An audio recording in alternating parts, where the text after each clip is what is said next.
Olá pessoal, tudo bem com vocês? Conforme prometido, ontem eu gravei a videoaula sobre o manuseio decodificado do DOE fatorial completo no Excel.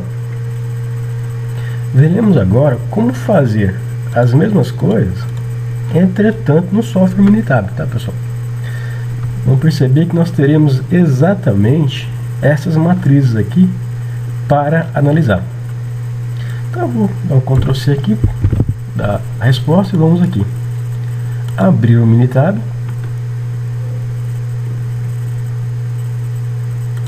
Stat, que iniciar, DOE, fatorial, criar fatorial design. Vamos pegar aqui dois níveis, são dois fatores, design. Number of replicas, com duas réplicas, tá? Ok.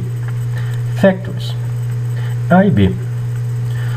Nós podemos deixar aqui como texto, ok? E coloca aqui tipo menos 1, menos, nível mais e mais, tá ok? Menos 1 significa, desculpa, menos significa menos 1, mais significa mais 1, tá ok? Também nós podemos, vindo aqui em factors ainda, podemos dar nomes. Vamos colocar temperatura para o nível A e pressão para o nível B. Podemos também, ao invés de colocar menos e mais, colocar a variável já pronta. Vamos supor que fosse 20 graus, valor mínimo, e 50 graus, valor máximo. Valor mínimo 10 PSI. Valor máximo 30 PSI. Tá ok? Então vocês podem colocar a gosto do freguês. Eu vou cancelar aqui, pessoal, e deixar do jeito que está no Excel. Numérico, numérico, numérico, tá? Ok. Aqui em Options, vamos marcar não randomizar, para ter uma matriz experimental idêntico ao Excel aqui, tá, turma? Não vai aparecer o termo de interação no Minitab. Este fica encoberto. Vamos dar OK, ó. Pronto, vamos aqui, ó, Insertion. Nós temos aqui A e B exatamente idêntico ao feito aqui no Excel. Vamos colocar aqui resposta e dar um Ctrl V. Aqui está nossas variáveis respostas.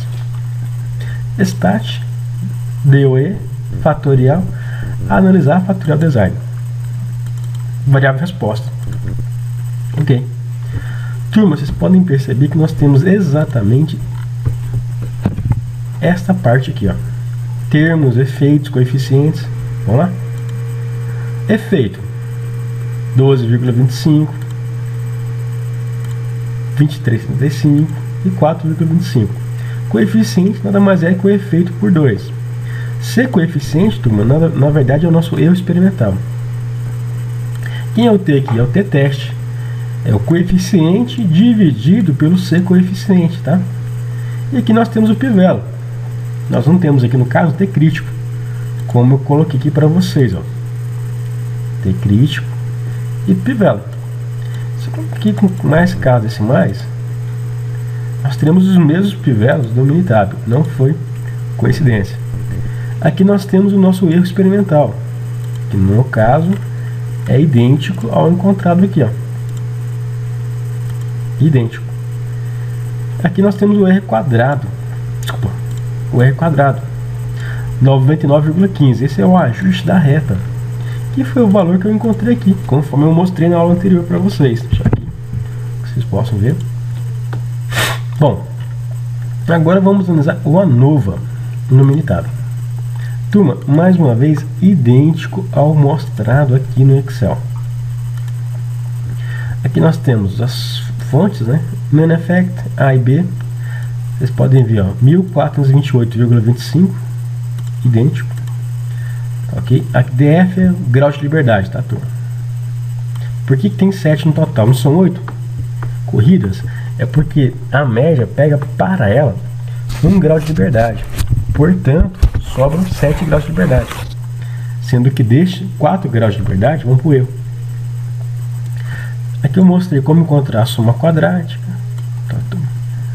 a soma quadrática média, o valor de f, conforme eu comentei com vocês, é cada elemento aqui dividido pelo erro puro, pela média quadrática do erro. E aqui nós temos o pivelo, que é exatamente idêntico aqui. Também no Minitab não mostra o nosso f crítico, tá? Isso é apenas, pessoal, para que vocês possam ver que não tem nada demais no cálculo. O que o Minitab fez aqui foi o que nós fizemos na aula passada, tá, turma? Bom, vamos explorar um pouco mais o uso do Minitab. Vamos novamente aqui em Stat DOE, fatorial. Vamos aqui em Storage, marcar efeitos, coeficientes e resíduos. Por quê? Como é uma regressão, turma, os resíduos têm que ser homocedásticos. O que vem a ser isso? Devem possuir uma distribuição normal. Vamos aqui novamente na nossa matriz principal. Aparecem aqui os efeitos e os coeficientes. Lembrando que os efeitos, os coeficientes, na verdade, exceto a constante, sendo a constante a média global de todas as respostas, né, é o efeito por 2. Aqui nós temos o resíduo. Vamos aqui em Stat, Basic Statistic, teste de normalidade. Vamos pegar aqui o resíduo. Anderson-Darling, que é o melhor teste de normalidade. H0, os resíduos têm distribuição normal. H1 não tem. Como o pivelo foi maior do que 0,05, aceita H0. Portanto, os resíduos possuem uma distribuição normal. Que vocês também podem editar. O Minitab é um software bastante tranquilo para mexer. Bom, também podemos criar gráficos. Stat, DOE, fatorial plots, main effect e interação. Vamos pegar a resposta e marcar todo mundo aqui. Setup, resposta e marcar todo mundo. Dá OK. Cubo também. Resposta e todo mundo. Dá OK. OK. Vamos agora analisar tudo. Vamos clicar aqui. O que esse gráfico main effect nos mostra? Mostra para o efeito, para o fator tal, qual é o nível mais importante. Então aqui, pessoal, para o efeito A, aqui nessa linha aqui nós temos a média global, que vale 36,875. Então, olhando aqui, pessoal, nós podemos perceber que o nível mais deu uma média acima de 40, e no nível menos acima de 30, ou seja, a média do nível mais menos a média do nível menos é positiva. Portanto, conclui-se que para o efeito A, o nível maior, ou seja, o nível mais, é mais influente. E a mesma coisa nós temos para o fator B. Super interessante, né, pessoal? Vamos aqui novamente, Interactions. Vamos mudar aqui a cor.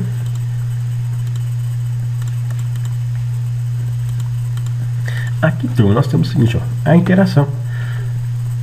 Quanto mais próximos estiver os pontos, ou estiverem uma interseção, é um indício que há interação.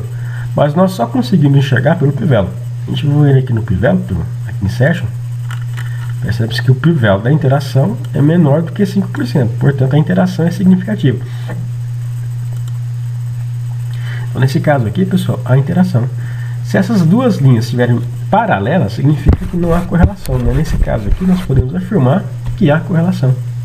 Como hipótese, pessoal, cubo plot, na verdade, são as médias de cada nível. Tá, turma? A análise é a mesma coisa que nós fizemos no Excel. Bom, e para encerrar, nós podemos otimizar. Stat, DOE, fatorial, response, optimizing. A resposta, setup, nós podemos escolher. Ó, lembra, nós temos 3 valores possíveis para a função. Target, que é nominal, maximizar ou minimizar. Vamos maximizar nossa função. Valor baixo, 10. valor, vamos supor que fosse 50. Aqui nós temos o peso para a resposta e a importância. Isso é utilizado, pessoal, essa função chamada de desirability ou função de desejabilidade, quando nós temos múltiplas respostas ou quando nós temos algo que é multi-objetivo. Okay? Essa funçãozinha tem alguns problemas que nós vamos comentar agora. Ok. Então, nossa máxima resposta aqui será 57, calibrando em um nível mais 1, fator A, e mais 1, fator B. Então essa seria a calibragem dos nossos fatores. Também podemos usar o Excel, turma. Vamos construir uma matriz idêntica a essa, tá? Somos PO zeros, né? Aqui é PO agora.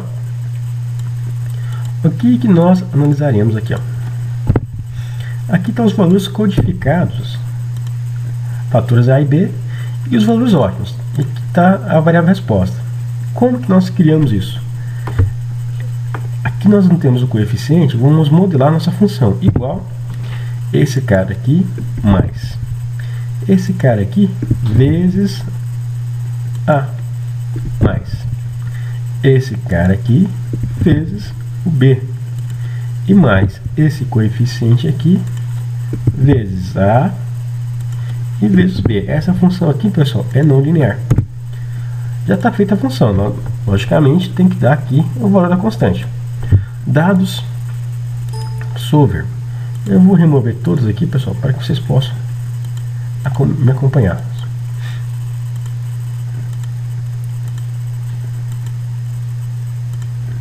Então, como que nós modelamos isso no solver?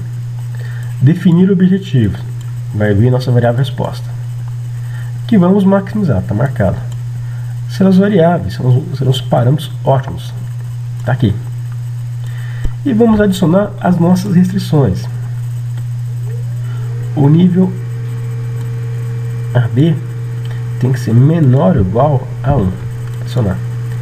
E esses caras aqui tem que ser maior ou igual a menos 1. Adicionar. Vamos aqui marcar aqui, pessoal, o GRG, que é o gradiente reduzido generalizado. Porque quando temos um termo de interação, o modelo não é mais linear, porque o termo a condição da proporcionalidade foi corrompido. Resolver. Ok. Temos a mesma resposta limitável, 57. Ajuste 1 e 1.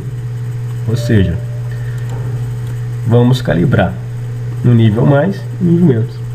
Pessoal, vou colocar algo para vocês lembrarem.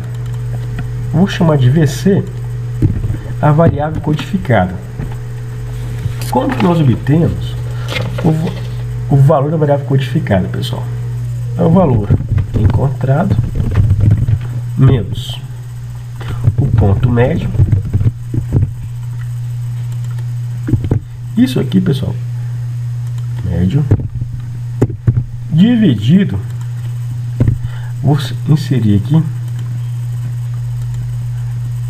o delta como se fosse o intervalo dos parâmetros, dividido por 2. Então esse aqui, pessoal, fornece para nós o ponto médio. Então supondo o seguinte, ó,